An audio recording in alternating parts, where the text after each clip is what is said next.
1947 সালে ব্রিটিশ ভারতীয় সাম্রাজ্যের বিভক্তির পর ইসলামিক প্রজাতন্ত্র পাকিস্তান গঠিত হয়। দেশটি প্রাথমিকভাবে 1956 সাল পর্যন্ত ব্রিটিশ কমনওয়েলথের আধিপত্য ছিল, যখন এটি তার নিজস্ব সংবিধান প্রণয়ন করেছিল।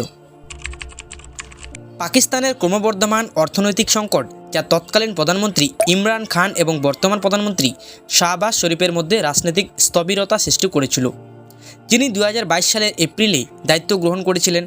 তবে বৈদেশিক মুদ্রার রিজার্ভ কমে যাওয়ায় দেশের অর্থনীতি ক্রমাগতভাবে হ্রাস পাচ্ছে।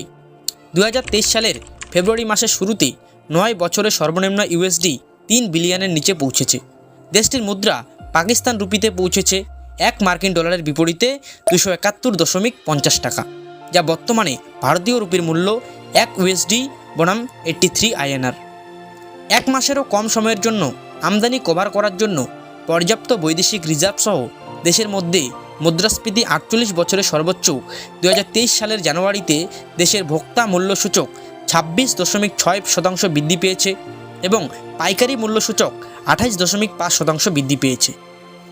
30 নভেম্বর 2021-এ পাকিস্তান তার বৈদেশিক মুদ্রা রিজার্ভ উন্নত করার লক্ষ্যে $3 বিলিয়ন পেতে Saudi fund for development SFD এর সাথে একটি চুক্তি স্বাক্ষর করে।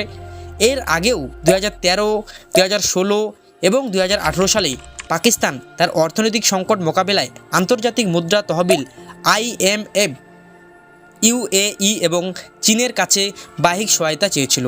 পাকিস্তানে বিরাজমান বর্তমান সংকটের জন্য অনেক নীতিগত সিদ্ধান্তের জন্য দায়ী করা হয়, যা দেশের বিভিন্ন স্থানে রাজনৈতিক অস্থিরতার সাথে প্রত্যাশিত ফলাফল দেয়নি। আশ্চর্যজনকভাবে ক্রমবর্ধমান মূল্যস্ফীতি গম, পেঁয়াজ, গ্যাস সিলিন্ডার ইত্যাদির মতো নিত্য প্রয়োজনীয় দ্রব্যের তাৎপর্যপূর্ণ মূল্য বৃদ্ধির দিকে পরিচালিত করেছে।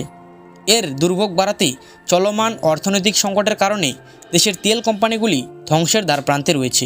এর ফলে অনেক পেট্রোল পাম্পের জ্বালানি ফুরিয়ে যাওয়া দৈনন্দিন জীবনে ব্যাহত হচ্ছে। দেশের জাতীয় বিদ্যুৎ গ্রিডের ভাঙনের ফলে দেশব্যাপী বিদ্যুৎ বিভ্রান্তের কারণ হয়, বিশেষ করে করাচি, ইসলামাবাদ, লাহোর এবং পেশোয়ারকে প্রভাবিত করে। পাকিস্তানের ক্রমবর্ধমান ব্যয়গুলি তার সমস্যাগুলিকে বাড়িয়ে তুলছে, কারণ দেশটির উচ্চ ধারের ফলে FY22-এ পাকিস্তানি রুপি 59,697.7 বিলিয়ন মোট ঋণ এবং দায়বদ্ধতা তৈরি করেছে। এই পরিমাণ ছিল দেশের মোট জিডিপির প্রায় 89%। বেকারত্ব ও দারিদ্র্যেও দেশের নাগরিকদের জন্য খাদ্য ও স্বাস্থ্যসেবা এবং মজুরির ক্ষেত্রে বড় বাধা হয়ে দাঁড়াচ্ছে। 2008 সাল নাগাদ পাকিস্তানের বৈদেশিক ঋণ ছিল পাকিস্তানি রুপি 6,435 বিলিয়ন। নির্বাচনের বছর হওয়ায় সেই বছর পাকিস্তান পিপলস পার্টি ক্ষমতায় আসে এবং তার 5 বছরের মেয়াদে দেশের ঋণ 135% বৃদ্ধি করে। 2013 সাল নাগাদ পাকিস্তানি রুপি 15,096 বিলিয়নে পৌঁছেছে। এটি দেশের জিডিপির 64% ছিল। এই ঋণের একটি বড় বৃদ্ধি অভ্যন্তরীণ এবং বহিরাগত ঋণ 22% বৃদ্ধি পেয়েছে। তাই 2008 সালে $42.8 বিলিয়ন বৈদেশিক ঋণ 2013 সালে $52.4 বিলিয়ন ছিল। 2013 সালের নির্বাচনে নওয়াজ শরীফকে ক্ষমতায় এনেছিল, যার শাসনামলে বৈদেশিক ঋণ 226.8% বেড়ে $52.4 বিলিয়ন থেকে $75.3 বিলিয়ন হয়েছে। এই ঋণ বৃদ্ধির প্রাথমিক কারণ ছিল চীন ও পাকিস্তানের অর্থনৈতিক করিডোর, যার মাধ্যমে পাকিস্তান চীনের মাধ্যমে ঋণ সংগ্রহ করে। এর ফলে চীন থেকে উচ্চ আমদানিও হয়েছে। ইমরান খান 2018 সালে ক্ষমতায় আসেন এবং পরবর্তীকালে তার শাসনামলে $110.6 বিলিয়ন ক্রমবর্ধমান বৈদেশিক ঋণ যোগ করেন।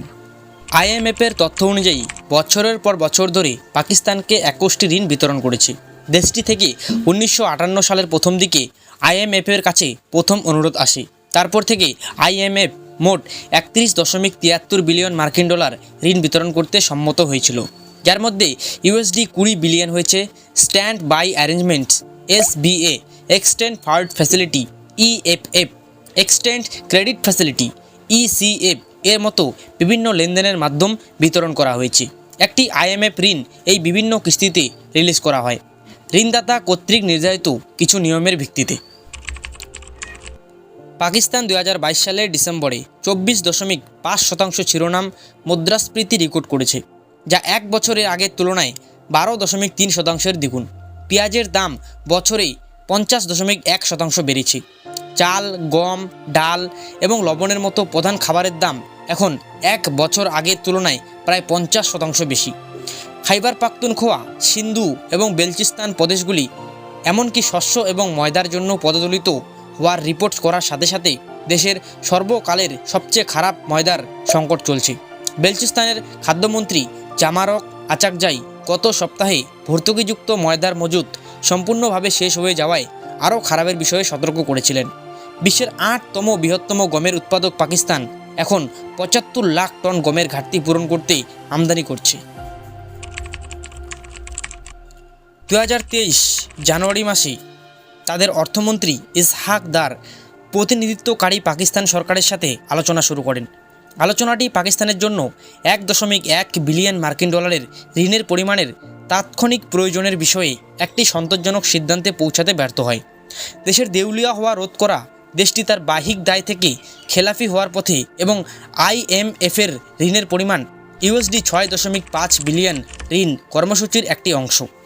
IMF বলেছে এই নীতিগুলি বাস্তবায়নের বিশদ চূড়ান্ত করতে আগামী দিনের ভার্চুয়াল আলোচনা অব্যাহত থাকবে। শেষমেশ যেহেতু মুদ্রাস্ফীতি বৃদ্ধি পাচ্ছে এবং দরিদ্র দেশটিকে শাসন করছে, পাকিস্তানের IMF থেকে আর্থিক সাহায্যের তীব্র প্রয়োজন। তবে এই ঋণ দেশের সাধারণ নাগরিকদের জন্য মূল্যস্ফীতি ও মূল্যবৃদ্ধির বোঝা আরও বাড়ার আশঙ্কাও রয়েছে। চলমান রাশিয়া ইউক্রেনের শত্রুতা বিশ্বজুড়ে ক্রমবর্ধমান মুদ্রাস্ফীতিকেও যুক্ত করেছে। পাকিস্তানের বর্তমান সরকার চলমান অর্থনৈতিক সংকটকে কীভাবে সামাল দেয় সেটাই দেখার বিষয়।